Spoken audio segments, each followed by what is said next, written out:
अस्सलाम वालेकुम फ्रेंड्स, मैं डॉक्टर जावेद, मेरे साथ इंटरनी है डॉक्टर सैफुर रहमान और कैमरा पर हैं मेरे असिस्टेंट हैं पवन कुमार। आज मैं एक नए केस के साथ आपके साथ हूँ। यकीनन आपको ये अपने इल्म में इजाफ़ा करेगा। तो कहने का मकसद ये है मेरा कि आज एक बिल्कुल एक केस बहुत ज़्यादा डिफरेंट और कॉमन केसेस होते हैं फील्ड में। हमें किसी फार्मर्स, कोई गरीब हैं बेचारे, तो उनकी कॉल हमें आई थी, तो हम सुबह मॉर्निंग में फ़र्स्ट विज़िट इनको टाइम दिया और आने के बाद जो है ये है तकरीबन हमारे जो सिटी है उससे तकरीबन 25-30 किलोमीटर फासले पर है, छोटा सा सिटी है डोरनारो। वहाँ पर हम आए तो ये यहाँ पर मेरे एक असिस्टेंट होते हैं, उन्होंने मुझे ये केस रेफ़र किया था, मोहम्मद आरिफ राहिमो ने। तो मैं आज वहाँ वो केस चेक करने आया हूँ। तो सबसे पहले हमने इनसे हिस्ट्री ली, ये कब हुआ है, तो वो बोल रहे हैं कि तकरीबन 4 से 5 दिन हुए हैं। ठीक है। उसके बाद इस भैंस की हिस्ट्री ये है कि ये भैंस से 10 महीने समथिंग 2 या 4 दिन की प्रेग्नेंट है। साइन और सिम्टम्स इसके जो हैं आप चेक करें, ब्रिस्केट ओडिमा है।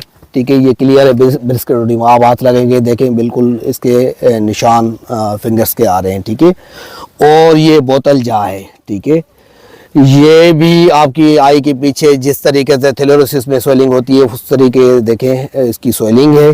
ठीक है, जुगुलर वेन इसकी प्रोमिनेंट नहीं है। ठीक है, जुगुलर वेन जो है वो प्रोमिनेंट नहीं है इसकी। ठीक है, उसके बाद आप देखें इसकी जो है इसके मैदे के नीचे जो है, स्टोमक के नीचे, जो पेट के नीचे जो है वो भी स्वेलिंग आपको फील हो रही है।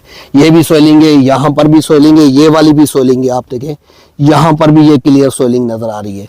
अच्छा, ये मोशन कर रही है।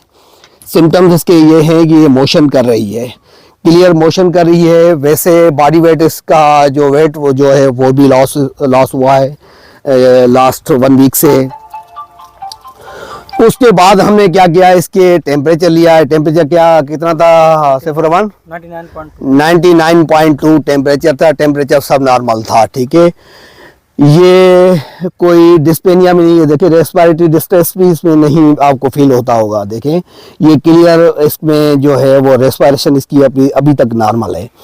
हमने इसकी कंफर्मेशन के लिए जो डायग्नोसिस के लिए जो है पैरामीटर्स लिए और मुख्तलिफ डिफरेंट टूल्स यूज़ किए हैं। सबसे पहले हमने इसका टेम्परेचर लिया।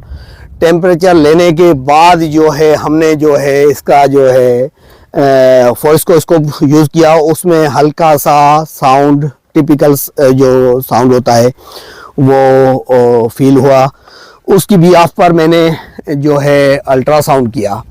अल्ट्रासाउंड में जो है इसका पेरिकार्डियल जो फ्लूइड होता है वो क्लियर नज़र आ रहा था। फिर हमने नीडल एस्पिरेशन किया 7 to 8 जो इंटरकोस्टल रिब्स है उसके बीच में हमने स्पाइनल जो नीडल आती है वो एस्पायर करके कंफर्मेशन की कि वाकई फ्लूइड उसमें अगर है, तो हमने उसको पॉइंट करके बिल्कुल इंसर्ट करके वो निकाल रहा है। वो आपके सामने अभी निकल रहा है। ठीक है, ये क्लियर केस है ट्रॉमेटिक पेरिकार्डिटिस का। तो ये केस हम यहाँ पर डील कर रहे हैं। जो इसकी ट्रीटमेंट या मेडिकेशन देंगे 2 से 3 दिन तक इसकी ट्राई करेंगे, वो आपको बताएंगे इसका क्या रिजल्ट्स निकलते हैं। अगर शार्प चीज़ है, छोटी है, हम इसकी सर्जरी की तरफ फ़िलहाल नहीं जाएंगे। हम इसको कोशिश करेंगे जो मैग्नेट थेरापी करते हैं फ़िलहाल। अगर ये मैग्नेट थेरापी में रेस्पॉन्स देती है तो वेल एंड गुड, अदरवाइज़ हम इसको सीज़र की तरफ जाएंगे। अगर भैंस स्टेबल हो गई हमारी ट्रीटमेंट में तो इंशाल्लाह हम नेक्स्ट स्टेप जो है वो सर्जरी का हमारा होगा इंशाल्लाह। ठीक है, ओनर भी हमारे यहाँ के बेचारे गरीब हैं, तो कोशिश करेंगे हम जिस तरह हो सके इनको सपोर्ट करेंगे और इंशाल्लाह जो भी फर्दर इसकी रिज़ल्ट आएगी वो आपसे अपडेट करेंगे, और फॉलोअप के केसेस भी इंशाल्लाह आपको इसकी अपडेट करके और इसमें हमारे यूट्यूब चैनल पर आपको जो है अपडेट देते रहेंगे। Thank you.